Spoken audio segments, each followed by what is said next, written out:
When World War II ended, Korea, ruled by Japan since 1905, was divided in half and occupied by two of the Allied powers. North of the 38th parallel, the USSR assumed the duties of maintaining order and helping the Koreans to reestablish their national entity. But the administration of North Korea, as practiced by the Russians, was characterized by much more than a friendly interest in North Korean industry and government. Soon after the start of the Russian occupation, a communist government was functioning in North Korea, guided by such native communist leaders as Soviet-trained Kim Il-sung and his henchmen.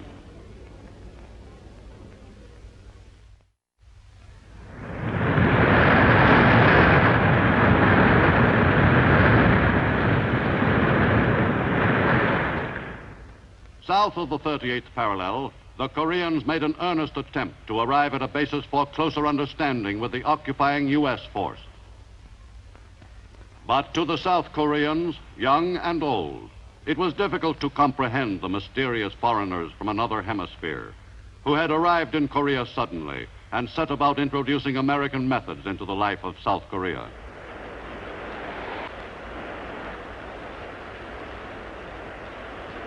American occupation forces checked the spread of disease and helped the South Koreans themselves to work more effectively toward improving the national health. In South Korea, at least, the people seemed destined for a somewhat better life than they had known for centuries. By mid-1950, almost 5 years after the end of World War II, South Korea had built up an army of some 100,000 men, trained by American Army officers and non-coms. The South Koreans felt in the spring of 1950 that they could handle any attack from across the 38th parallel. But in late June, that boundary was crossed in force by the North Koreans. The communist thrust across the 38th parallel heralded the beginning of one of the most tragic periods in the history of the Korean people. The South Korean forces had proved pitifully inadequate for the job of withstanding the invaders. For the citizens of the infant Republic of Korea, whose independence had been proudly proclaimed less than 2 years before, the immediate future looked all but hopeless. The unquiet peace which had existed among the great powers of the world since World War II was at an end. In the U.S., at Lake Success, the United Nations, with the Soviet member conspicuously absent, took enforcement action against the aggressor. 48 hours ago, the Security Council, in an emergency session, determined that the armed invasion of the Republic of Korea by armed forces from Northern Korea constituted a breach of the peace. Accordingly, the Security Council called for a cessation of hostilities forthwith and the withdrawal of the Northern Korean authorities of their armed forces to the 38th parallel. It is clear that the authorities in North Korea have completely disregarded and flouted the decision of the Security Council. The armed invasion of the Republic of Korea continues. This is, in fact, an attack on the United Nations itself. Agreed that the armed attack upon the Republic of Korea constituted a breach of the peace, the United Nations of the world took decisive action. To secure peace and security recommends that the members of the United Nations furnish such assistance to the Republic of Korea as may be necessary to repel the armed attack and to restore international peace and security in the area. In Korea, for the first time, enforcement action was taken against an aggressor by direction of the United Nations.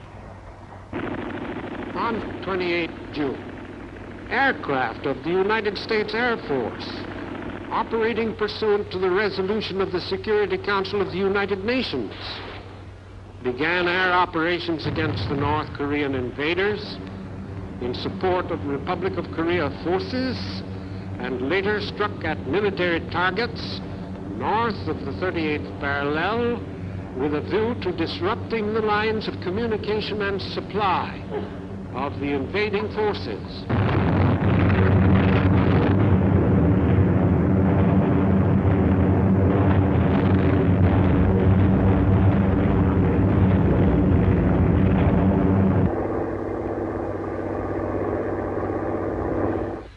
The badly decimated Republic of Korea forces reformed south of the Han River, sought to delay the North Korean advance. By sheer weight of numbers and materiel, they were forced back step by step until on 2 July, the town of Suwon, 20 miles south of Seoul, was reported in North Korean hands. Meanwhile, in pursuance of United Nations recommendations, United States ground forces were committed to the area for stabilization of the front.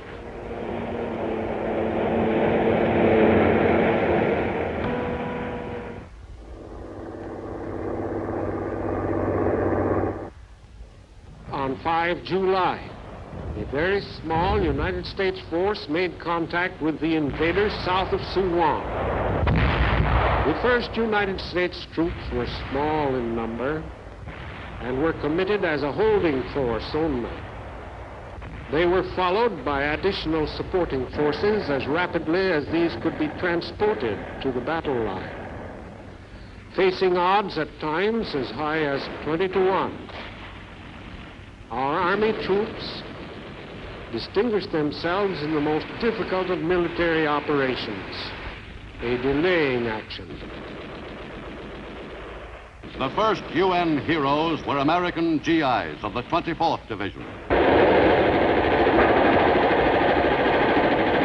In the deserted villages of South Korea, the nations of the free world would shortly make their stand against the forces of aggression.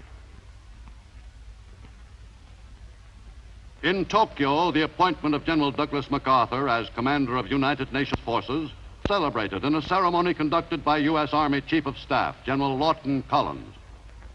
During the first weeks of fighting, South Korean and American forces were pushed back toward the tip of the Korean Peninsula and the prospect of another Dunkirk.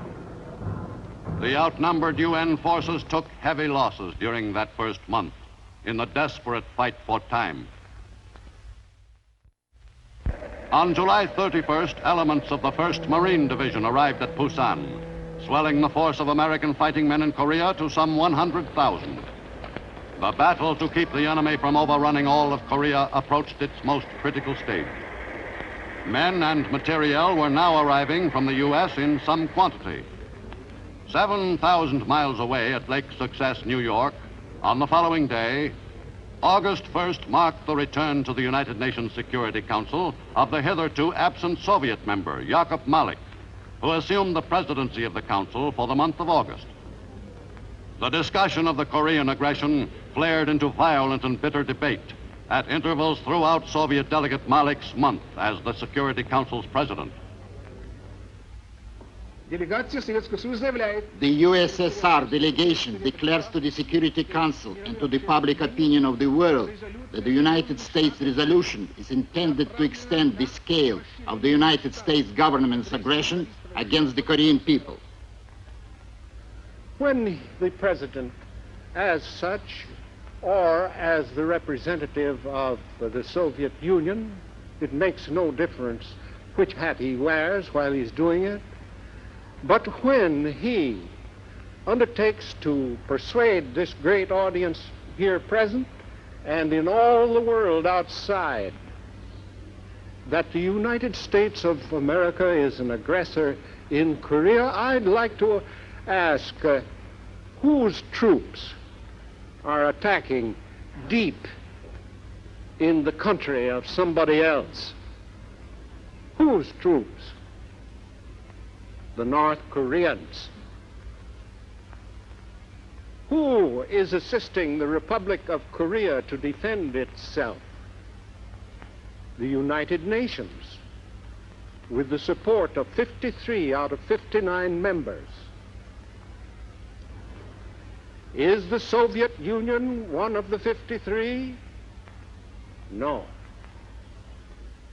The United States government is now making every effort to extend its scope to wage war on an increasingly large scale, to drag as many other governments as possible into this war, not only against the people of Korea, but also against the other people of Asia. The whole world knows that armed intervention in the internal affairs of Korean people, armed aggression in Korea, is being carried out by American forces on the personal orders of President Truman and under the command of the American General Macarthur. Now let us consider the trick of concealing guilt through accusation. The classic example of this trick, of course, is that of the thief who is running away. And he cries, "Stop thief, stop thief," at the honest man ahead of him in order to confuse his pursuers. The Soviet delegate referred several times to, quote, "the aggression of which the United States is guilty against the Korean people," end quote. This statement has been repeated over and over through every Soviet-inspired channel on Earth. We've had it telegraphed to us by others, and we've heard it again today. It is a lie. It is a big lie to call the action of those governments who are seeking to support the resolutions of the Security Council acts of aggression. It is a falsehood so grotesque that even the technique of the big lie will not disguise it. The determination of the United Nations to ensure that Korea shall be free, unified, and independent of outside influence from any great power on or off the continent has never wavered. This is what the United Nations forces are fighting to uphold in Korea. It is a supreme effort to give the Korean people the right to control their own destinies, a right that so many countries caught in a net of imperialism with a new name, communist imperialism, have lost. In Korea, the identity of the aggressor was no mystery. By late August, the North Korean forces had seized most of South Korea, except for an area surrounding the port of Busan. With their backs to the sea, American forces fought desperately to hold their ground against the powerful enemy drive. The crucial battle was fought in the hills flanking Taegu.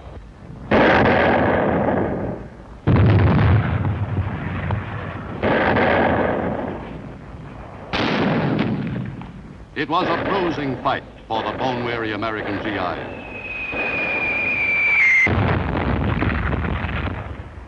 But they never gave up the battle.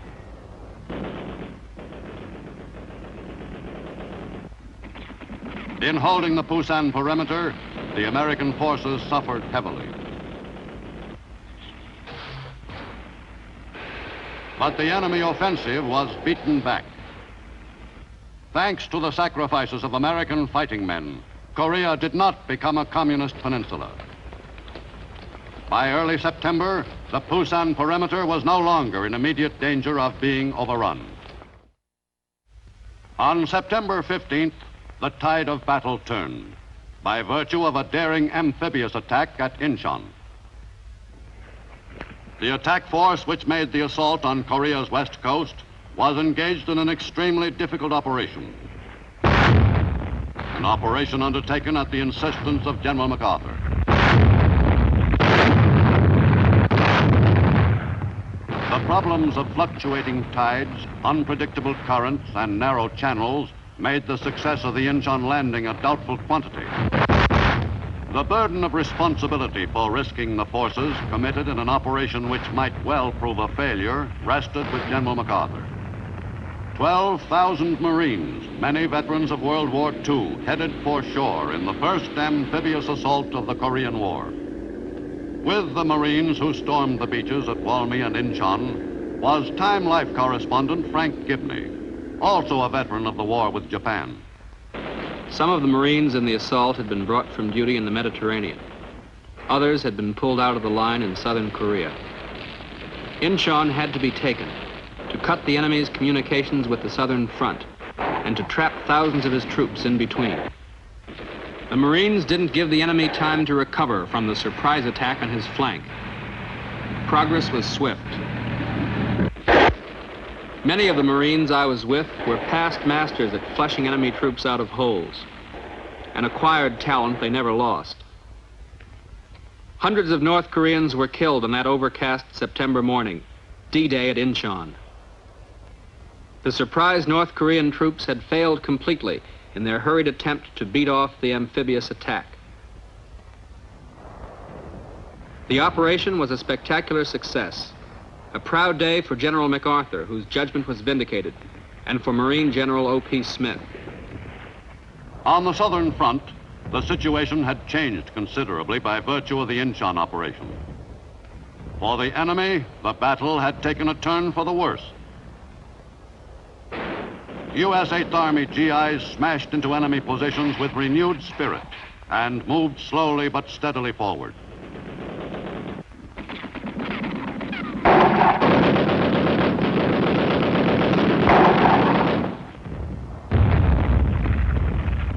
In the Incheon area, the Marines stepped up the attack in a drive to take Seoul as quickly as possible.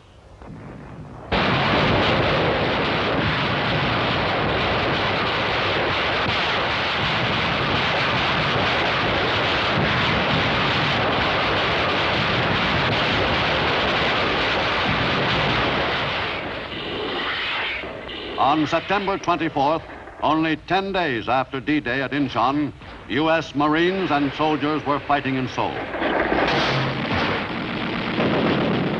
The fight for the South Korean capital was bloody, but relatively brief.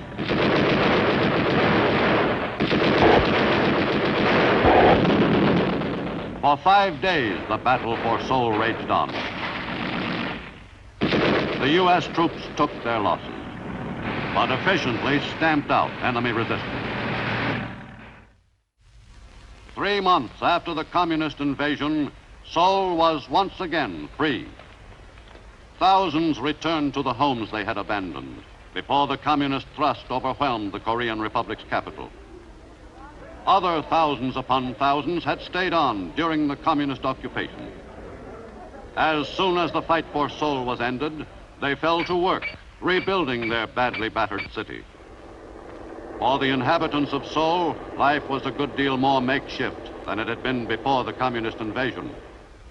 Government officials of the Republic of Korea who returned to Seoul after its recapture addressed the inhabitants, who had been subjected to daily doses of communist propaganda, on South Korea's immediate problems.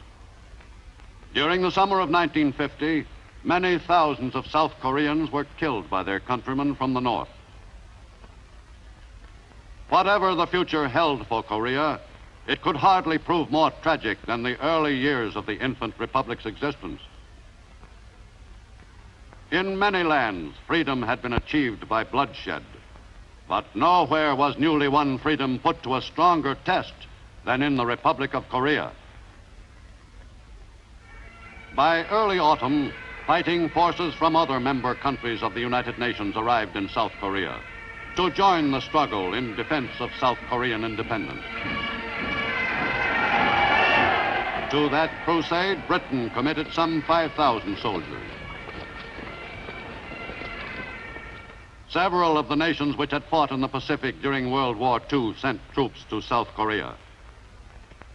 1,000 Filipino soldiers and 1,000 Australians swelled the ranks of the United Nations forces.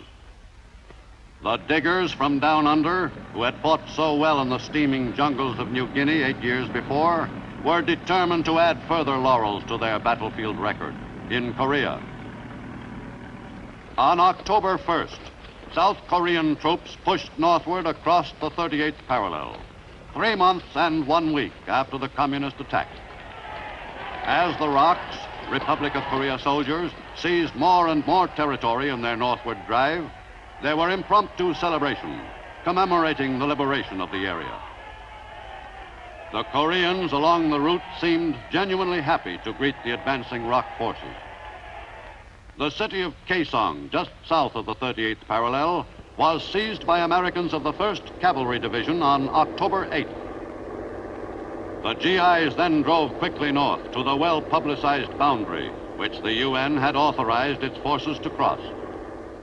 By October 15th, United Nations troops had swept across the 38th parallel and seized a considerable area in North Korea. 2,500 miles east, Wake Island was the scene of a most important engagement that mid-October morning.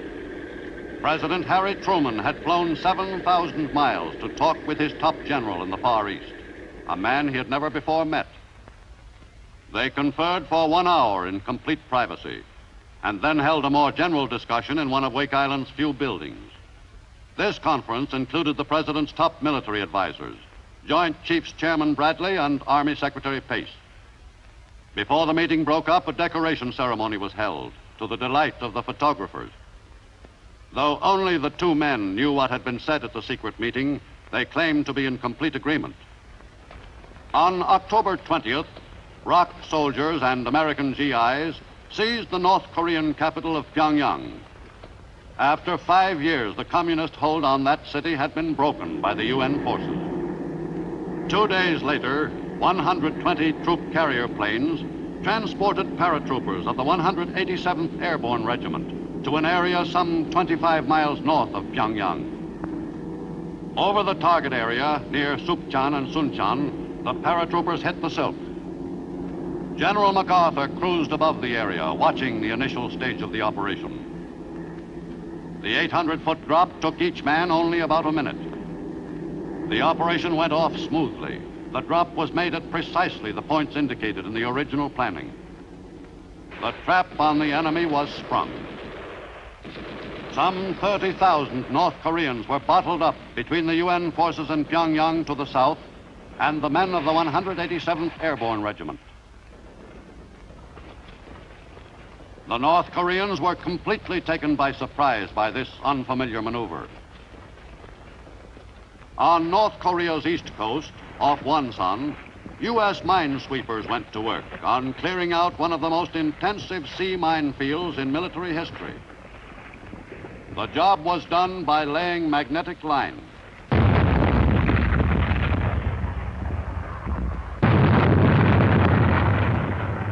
Finally, after a 6-day delay, the landing at Wonsan was made by advance elements of the 1st Marine Division.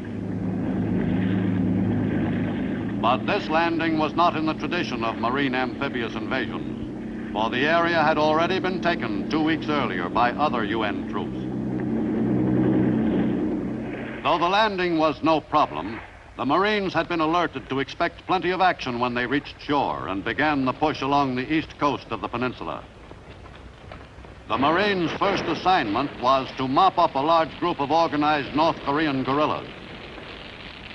The job was done efficiently by men who were experienced in that line of work.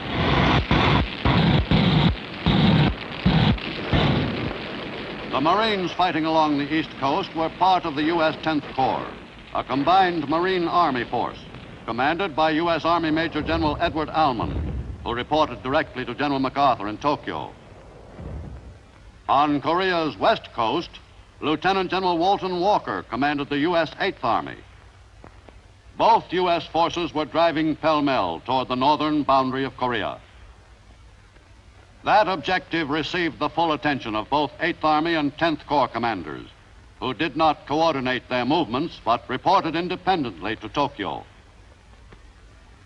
The frozen Yalu, which separates Korea from Manchuria, was reached at the North Korean town of Haesanjin by GIs of the 7th Division. Most of the men felt that this achievement signaled the answer to their prayers, the end of the war, and a chance to get home for Christmas. But the GIs did not realize on that cold November afternoon that an even greater enemy across the Yalu was about to attack. On November 26th, in a move which stunned the UN forces, the Chinese Reds hurled their armies into North Korea and drove deep into the soft center of the UN